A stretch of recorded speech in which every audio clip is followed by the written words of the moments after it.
Welcome back to another episode of the We Are Strong podcast. We're here at the O5C annual general meeting with our friend Al D. Hi Al, how are you? I'm very good. Good. Thank you so much for joining us today. How's your day going so far?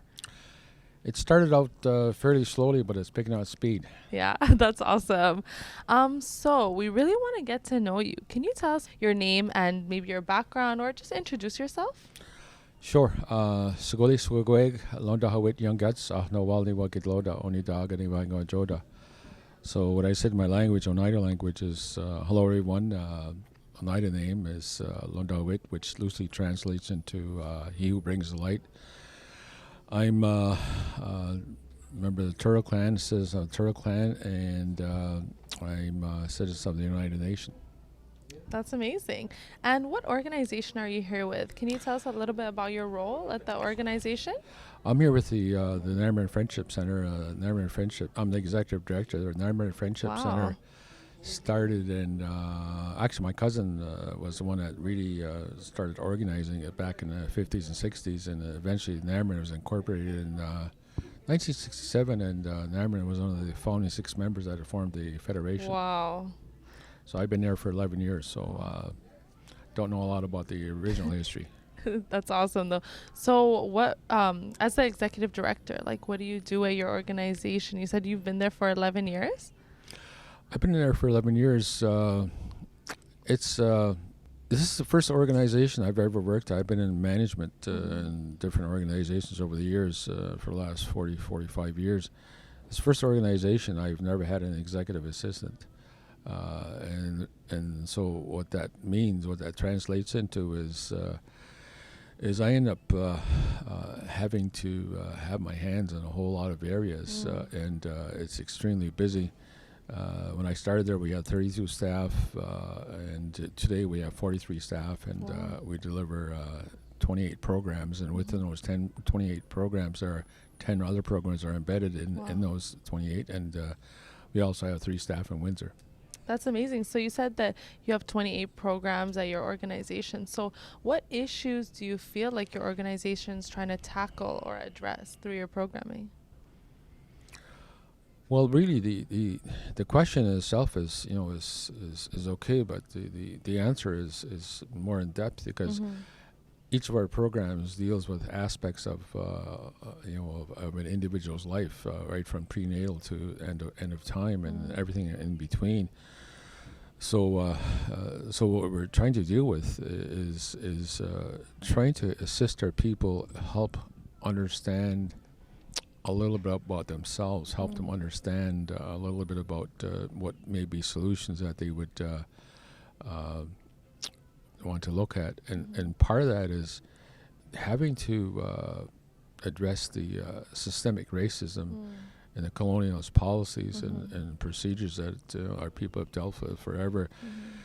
So when I say forever, since it's really started in contact in the 1500s, and what's happened is outside society has really undermined our people, their confidence, their self-esteem, self-respect. And those were very deliberate things that they did to us. And so what our program tries to do in different ways is to help our people overcome some of those challenges that they faced either as children or babies themselves, and now their parents or grandparents and so on. And so what we're trying to do is help them navigate their way through I guess it's too trivial in some ways to say this life, but it's trying to help them survive. And so each of our programs deals with different aspects of their lives, and trying to help them build. We can't do it for them, but help them build a foundation for themselves. I like that your organization is taking such an intergenerational approach to healing, especially for your communities, because you talked about systemic racism and colonization, and that is prevalent in like every generation of life, and it affects people very differently. So it's good that I really like to hear about how you guys are supporting your communities in those ways. I know, like, when it comes to systemic racism, I know it's a, like I said, it's a prevalent issue, and it occurs on many different levels, whether it's regional, whether it's provincial, whether it's federal, it's everything, right? It's all over Turtle Island. And so, do you feel like the programs that you have been putting on are there to address those issues, like specifically in your community on a community level, or do you do even broader programming as well that can address bigger issues as well? I think it's fair to say our programs attempt to help people deal with issues in that, but in a lot of ways, it seems to me that they're more band-aid solutions. Trying to deal with the immediate, and the larger problem is people are unaware of the situation they're in. They in terms of how they got there, and as I was saying a while ago, a lot of our people are just trying to survive, trying to live, and really don't have the time to think about that, or in some cases don't want to think about that, or have not been allowed to think about that. So what ends up happening is the programs I would say a reasonably effective job in trying to help people. The larger issue is how do you get people to start thinking about the state of their lives, state of their nations, the state of themselves, and that to me is a longer road to travel, because what that means is you ultimately at some point you have to do a self-examination of where you're at on an individual basis, and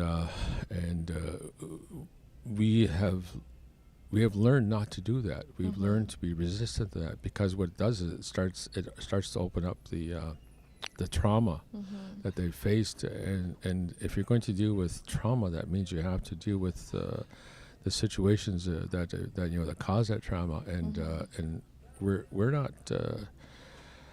The state of our community is the thinking is really is not something we care to do. It's really. It's hard to describe in words, but the socialization that our people have gone through is really undermined the confidence and their self-esteem and view of self.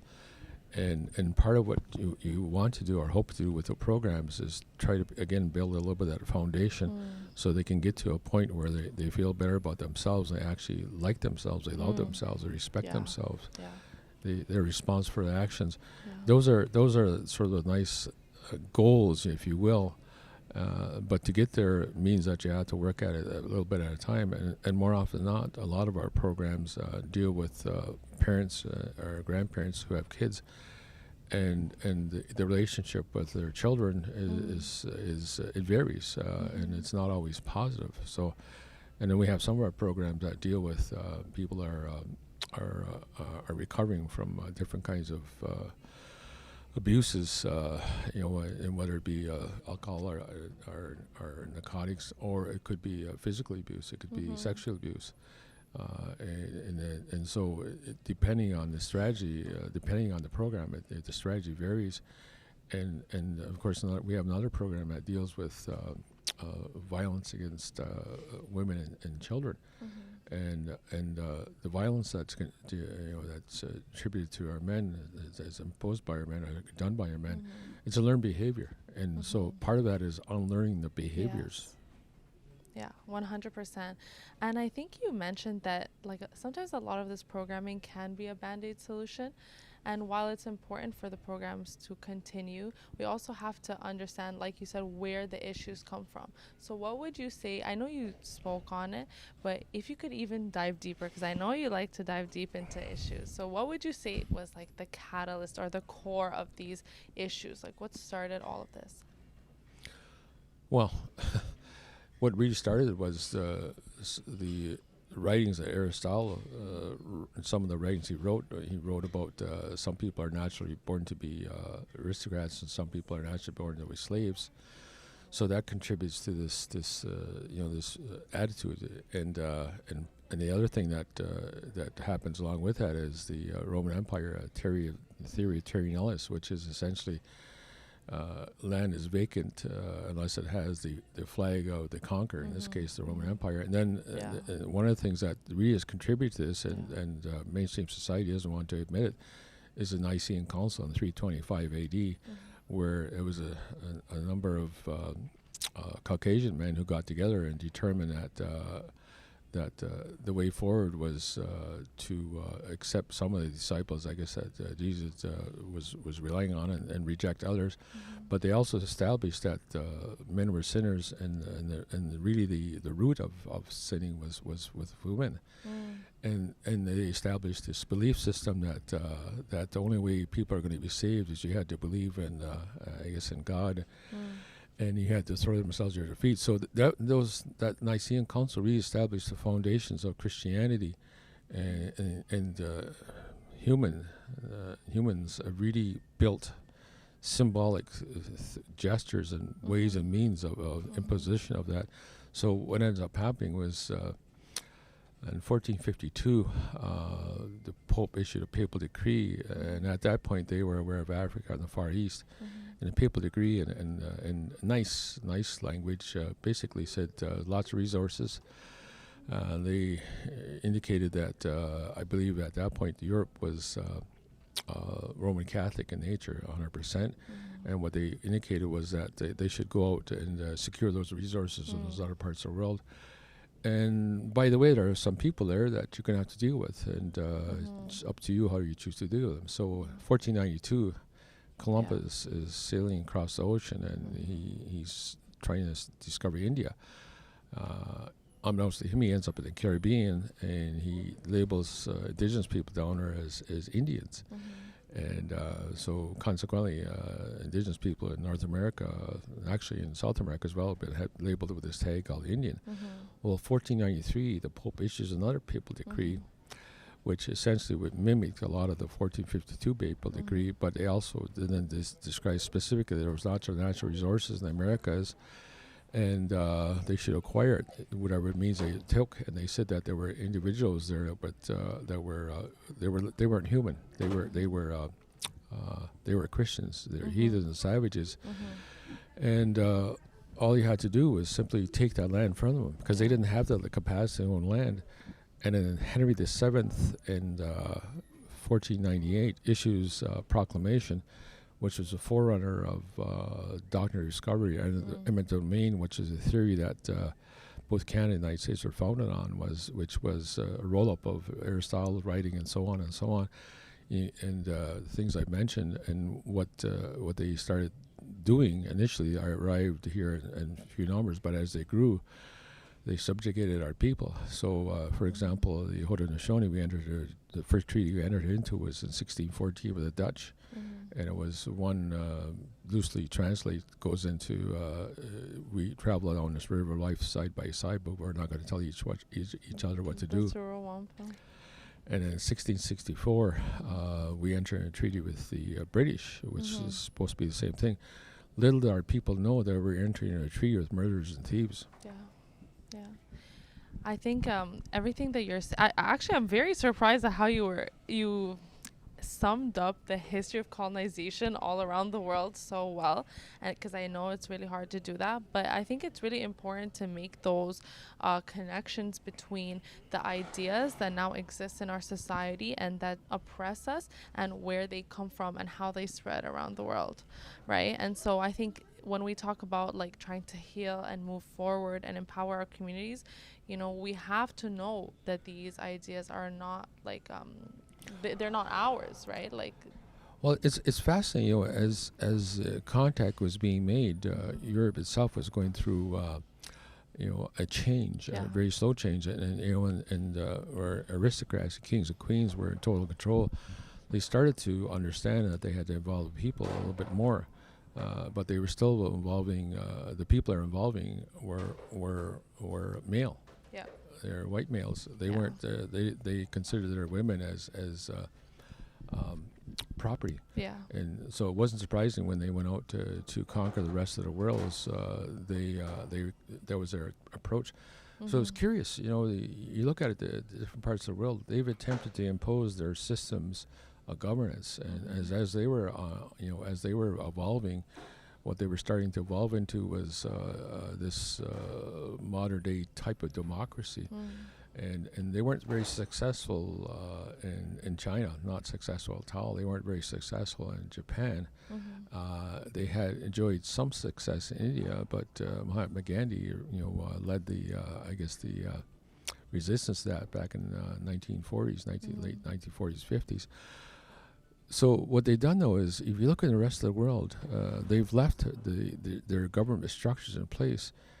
And when they've left, it's not surprising that the rest of the world continues to be in turmoil. Yeah. And if you look at all these, the countries in Africa, or South America, or United States, especially in I guess probably the poster child for the disruption and disillusionment is in South America. They've left their structures of governments. Yeah.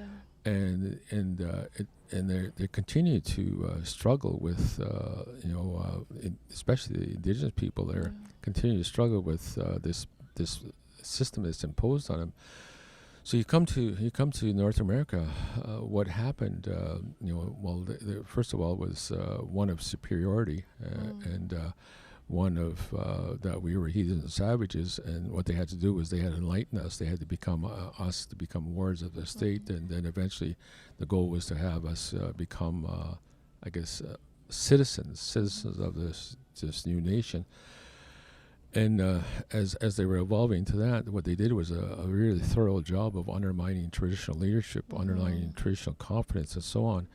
And both the United States and Canada, the Bureau of Indian Affairs in Canada, Department of Affairs Bureau of Indian Affairs in the United States, and Department of Affairs in Canada, what they imposed was elective systems. Yeah.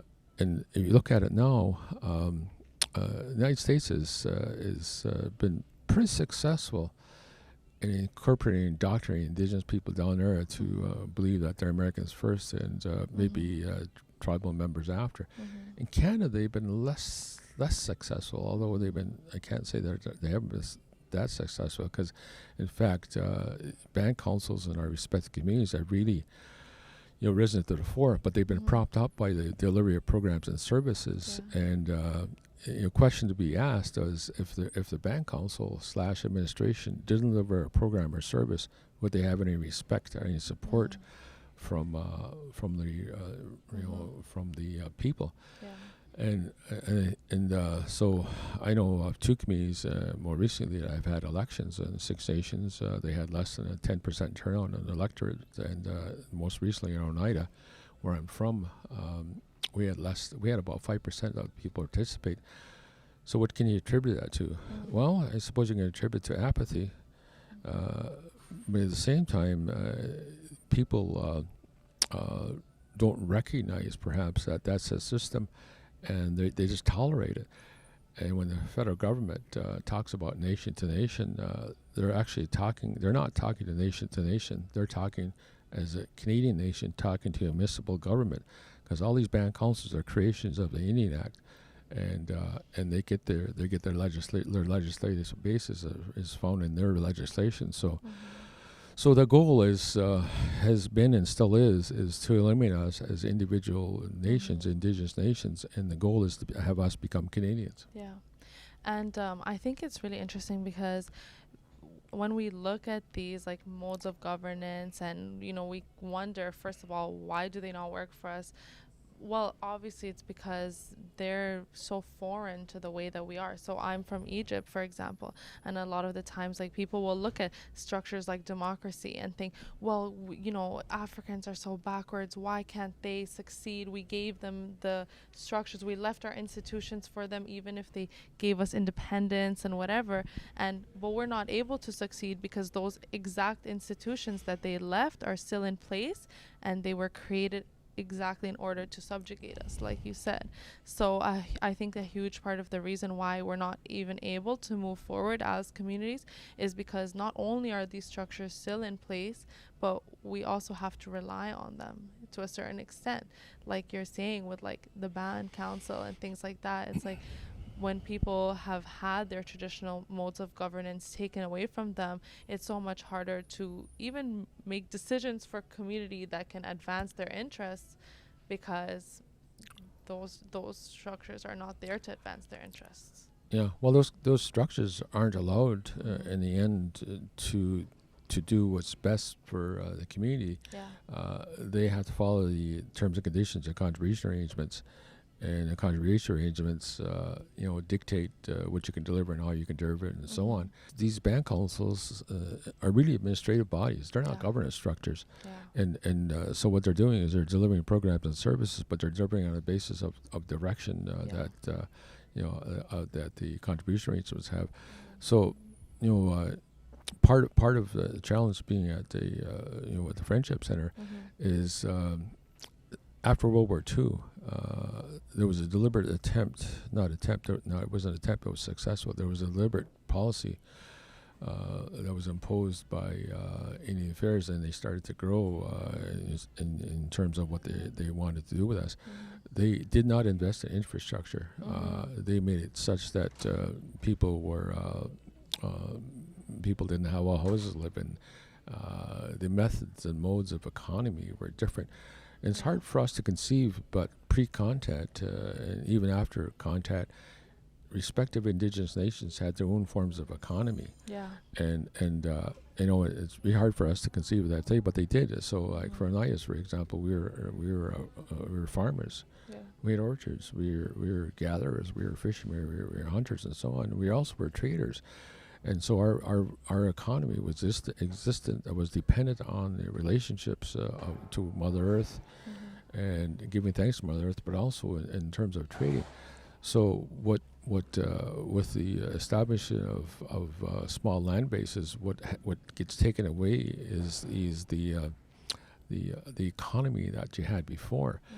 And one of the factors that people we don't talk about much is the role of Indigenous male has never, once the economies went down the tubes, our own economies went down the tubes, the Indigenous male has not figured out what their role is. They haven't figured out what they should be doing, and they understand that they should support their families. On the other hand, what they did was they also adopted some of the norms. I was just thinking about you hear this phrase called Indian Wars, and more so in Southern Ontario, Northern Ontario, and maybe a bit in Quebec. Well, they talk about Indian Wars. Well, what they don't talk about is who were the authors of these wars. Yeah. And the authors of these wars were the traders and not traders and trappers, but the traders on behalf of the French and British Crown. And what they were offering our people, our men, was baubles, trinkets, and booze. And I want to emphasize booze. And so that became more important for our men to secure the bauble, trinkets, and booze. And so they started fighting each other over land. Yeah. And they started creating these Indian wars. And before that, there was agreements in place where Indigenous people knew they didn't own Mother Earth. And for example, in Southern Ontario, we had a dish of one spoon treaty, and that was between the Council of Three Fires, Confederacy, and the Haudenosaunee. And we agreed that we didn't own the land, but what we did do is we'd share the land, and we only took what we needed. Yeah. So when they talk, about Indian wars, again, the External Society will reference it, not so much more today, but they used to refer to it a lot. But what they do is they never take ownership of the fact that they were the ones that created that. And so they part of what they creating was they created turmoil, and they created dissension. And they also disrupted the way of life, the Indigenous way of life, and they also disrupted the male role. And as I was saying a while ago, the male role is really, we've never really recovered from that. Yeah. We really haven't. And the other thing I want to say is that, in my view, I was elected chief of my community as well for 10 years, and I was council for a bunch of years besides that. In 1987, I came to the conclusion that the way forward, the way that we're going to come out of this, is our women are going to play a pivotal role in this. And part of that, there's two reasons for that. One is who has the most influence on family, who has the influence on the kids. who has influence on their man? It's the woman. And our society is matriarchal. And one of the things I don't think I did, but I introduced by I'm now sit as one of the traditional chiefs, one of the 9 titles at Oneida. We're a matriarchal system. I'm in that position for life. However, I have a clan mother. Yeah. She'll give me one warning, tell me straighten up. Give me a second warning, straighten up. There's no third warning. I'm removed. Yeah. And to me, that's really important. That what that system that we've had for several thousand years was predicated on a basis that women, in the end, when it came right down to it, women could remove their leaders. Yes. If, and so that to me is starkly different than the approach, the attitude of these invaders. Yeah, completely different.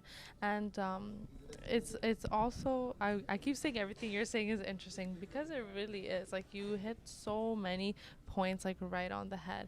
And the first thing I wanted to speak to is the wars that you were talking about.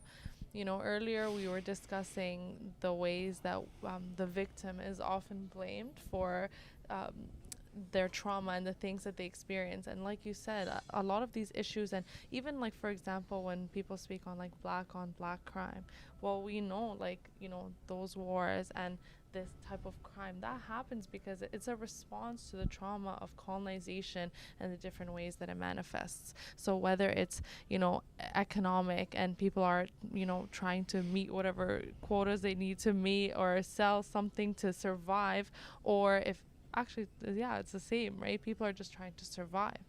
And so what I really like that you said as well is the role of the women and clan mothers. And so that kind of made me start thinking about, like, healing and moving forward and empowering communities, because you're right, women do have a very important role in community. There was a friend of mine gave me a book to read. It's called Sisters in Spirit. Yeah. Oh, I love that book. And it was authored by a professor, a white Yes. professor in one of the universities in California. And I read the book. It's not that thick, probably 120 pages or so, but I read it. It's been a while since I read the whole thing. But a couple of things stuck in my mind when her writing. She said one of the first things she talks about is she had to get past her own racism to understand where these 3 white women were getting their thinking. And the only one I remember off the top of my head, her last name was Gage, and they put together a conference in 1848, I believe it was, and southwest of Syracuse, or Rochester, sorry, southwest of Rochester, and that was the first sort of meeting of the suffragette, what led to the suffragette movement in the United States. And so this woman is really reading it. She's trying to understand where were these white women getting their thinking, and what she realizes is they were getting their thinking from Seneca women. And what the Seneca women were telling was that, hey, you have equal say, you have more of a say. You should have some of this. We select our leaders. We can remove our leaders. And so that started the thinking that white women should have a voice.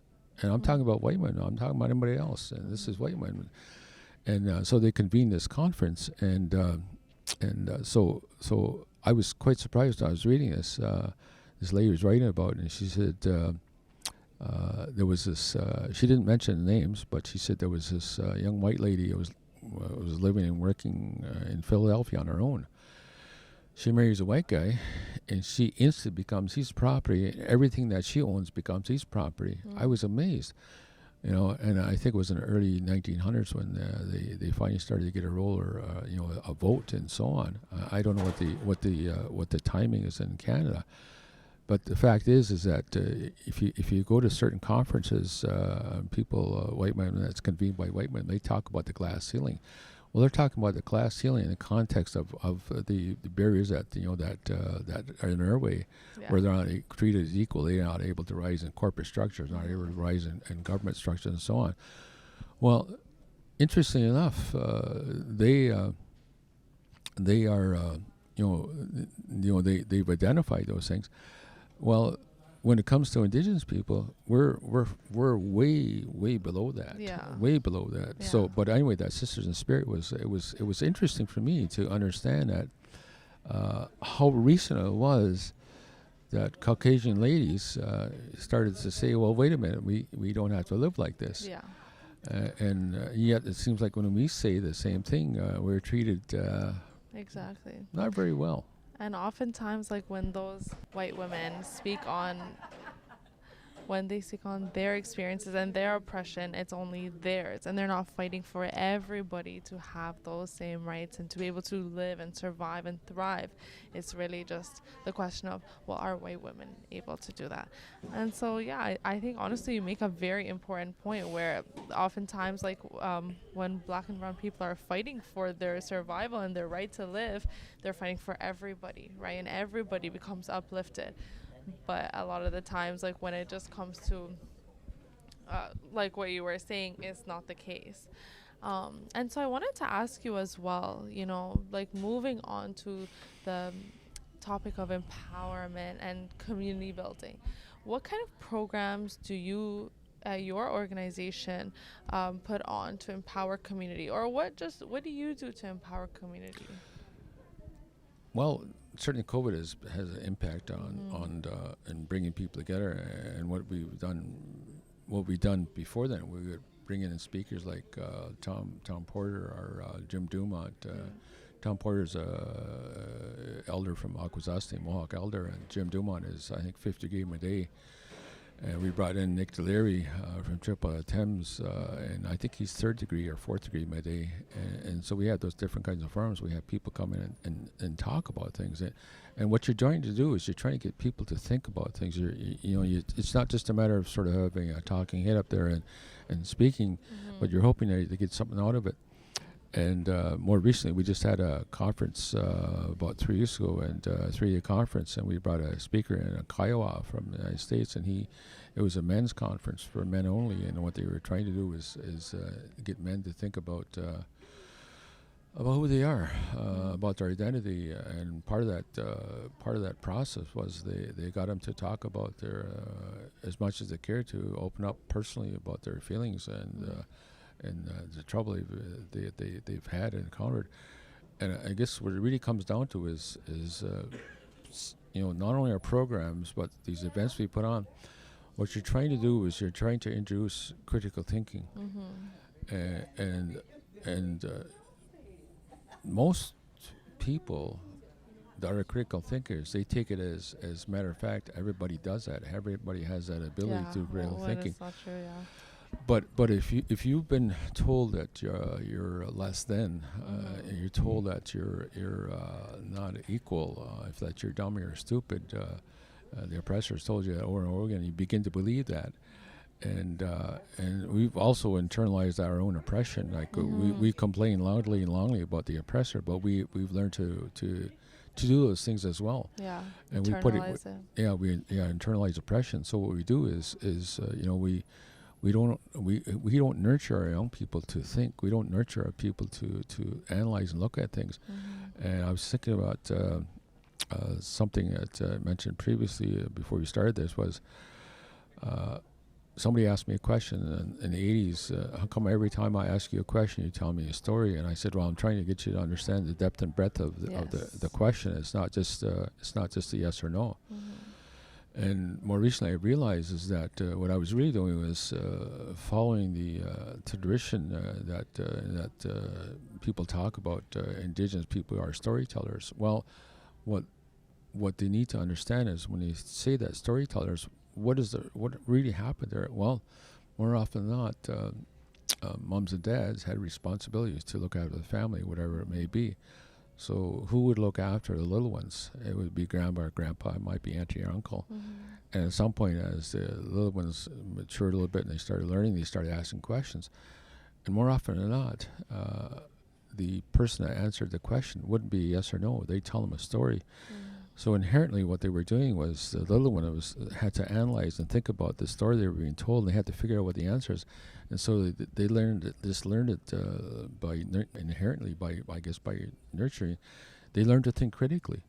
And that's we've lost that. We've lost that. It's slowly recovering, but we lost that ability. And so part of the challenge is when we have these events, or it's either programs, that our counselors try to help folks, or maybe have speakers come in.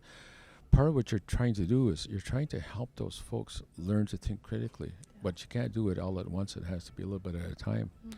So anyway, that's a little sidebar there. Yeah, I completely agree. I think people don't actually realize like even what it means to think critically, and that really means to question everything. And also, I think a big part of it is acceptance, right? It's like accepting that when that you might not always be right, right? And that you can always learn something new every day.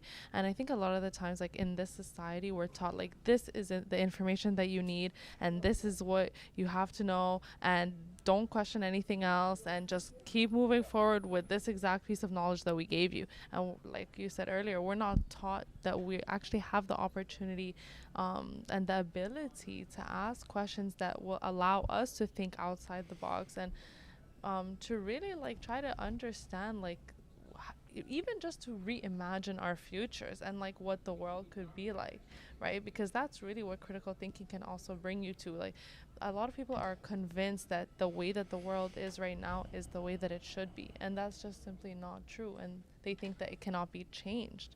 But when you have critical thinking and when you give yourself the opportunity to do that, it allows you to actually imagine like a much more beautiful way of living life.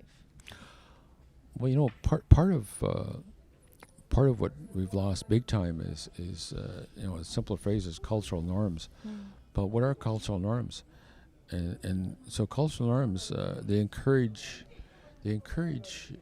independent thinking, but also within the independent thinking, they also understand that the greater good is more important than the individual.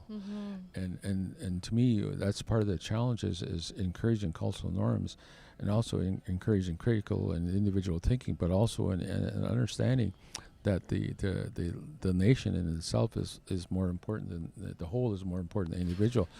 And that's something that we've really lost, and we tend to mimic outside society where individualism is supreme. And if you look at the United States, and it's happening in Canada more so all the time, litigation is becoming paramount. People are suing people for everything under the sun, and they're doing it under the guise of individual rights. And I was just thinking about some of the things that have been put on us by COVID, whether it be vaccinations or whether it be masking and things like that.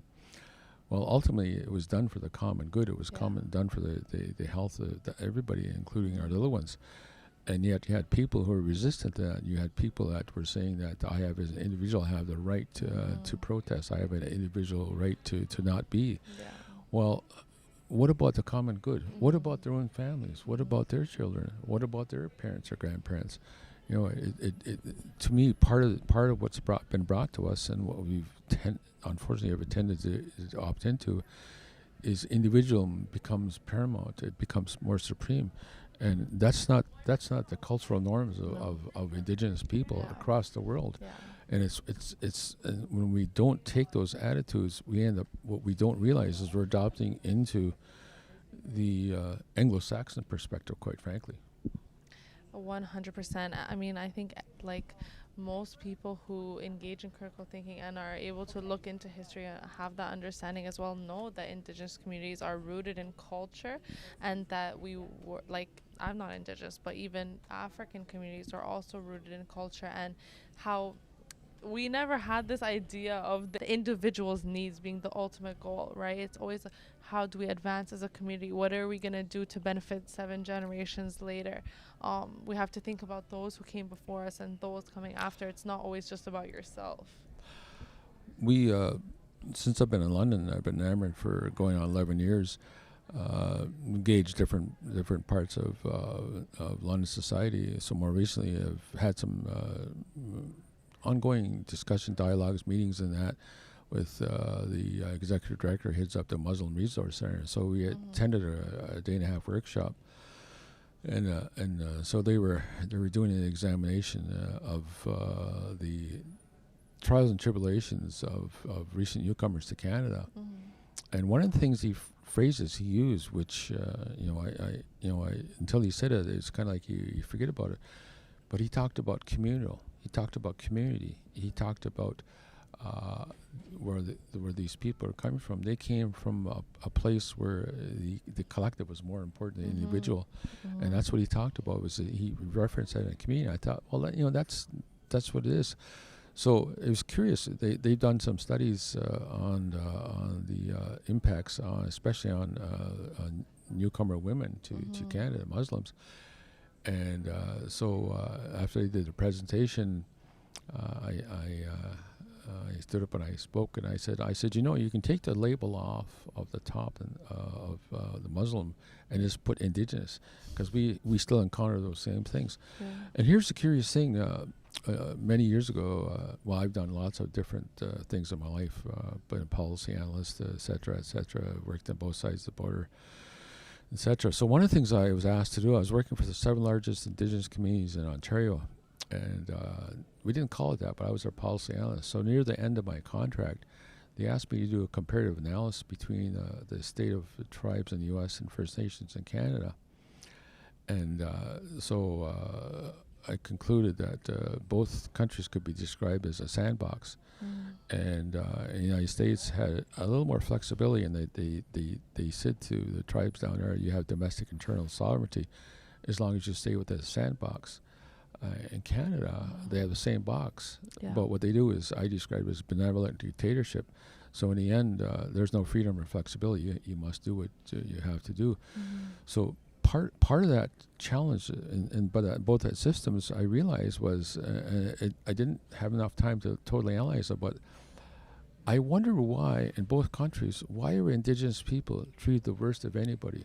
Why were they treated the worst of anybody? And I finally figured it out. It's got to do with land. It's all about land. And in Canada, they could probably point to a few areas where there was they've talked or convinced the Indigenous people to cede title of land away, but in a lot of number of instances they have no title. They can't prove it, except they say it's in our land registry book, and that's the way it is. And so I think there's this huge guilt trip that's still ongoing between both countries, and it goes back to that Henry VII Proclamation in 1498, which is, take it, there's heathen and savages, they're not Christians, they don't have the capacity to own land, all we do is plant a flag, and at that point the founding nations of both countries, United States and Canada, was the British. And that's still there today. And I don't know why people, I shouldn't say, maybe people talk about it, I just haven't heard them. And maybe people have written about it, I just haven't read it. But to me, it's a really an aspect of there's something we haven't. I don't think we put enough concentration into it. We're too busy surviving, and that goes back to the part of the economic situation that people find ourselves in. As much as we've had contact with mainstream society, and they've evolved into the capitalistic system, it doesn't fit our eye. How many Indigenous people do you know that aspire to be the next Bill Gates or the next owner or the developer of the Facebook platform? Our people have learned that they either become really good solid worker bees, or they start small mom and pop operations that employ a few people, or maybe they just make enough money to support their families. But the other thing is we also the Canadian government has really done a masterful job of making us dependent. Really set it up so that we become dependent, and they victimize of us. And one of the things that as being victims, they blame the victim. They've really done a masterful job in the last number of years as blaming the victim for each problem. So, but part of the challenge is we still haven't adapted to a capitalistic system, and the capitalistic system is predicated on the basis of acquisition of wealth, seeking and securing of power and maintenance of power. And that's what that's all about, and that goes against our cultural norms. Completely. And another way to look at it, to me, true Indigenous leadership, male or female, they're statesmen looking down the road. You mentioned a while ago about 7 generations. Well, that's what we're supposed to be doing, is looking down the road and figuring out, for the faces we don't see, we haven't seen yet, we're going to at least have it as equal to what we have, if not better. And so what we do is we promote those kinds of things that, looking down the road. But in the meantime, it goes against their norms, which is acquisition, again, of power, wealth, and maintenance. And so where I believe our true leaders are statesmen, their leaders are politicians. And what they do is, politicians do whatever they have to do. They promise whatever they have to do, they get reelected. Yeah. And that's contrary to looking after people. It really is. Yeah. And so you look at the different policies that federal provincial come out, regardless of what party is. One favors a little bit, not a lot. So they're smaller folks, but not really. And the progressive conservatives are clearly on the side of people that have money, and the liberals are too. They just do it a little bit more subtly. Yeah, I think it's actually so sad how much of a chokehold capitalism has on our communities, and especially living on Turtle Island and seeing how anybody will be sacrificed just for profits, and then seeing how even our communities respond to this and try to survive in this system. And so I feel like that's one of those topics that you could spend years discussing, but to kind of sum up what we're talking about, I want to ask you, do you have any messages or a piece of advice or something you really want to leave with our youth and our community members before we wrap up? I would encourage our people to get to know as much as they can about themselves, and get them to know as much about as they can about the cultural thinking, the ceremonies, our ways of life. And a key component of that is giving thanks to Mother Earth and all things in creation, and realizing that as humans, we're only part of creation. We're not above creation.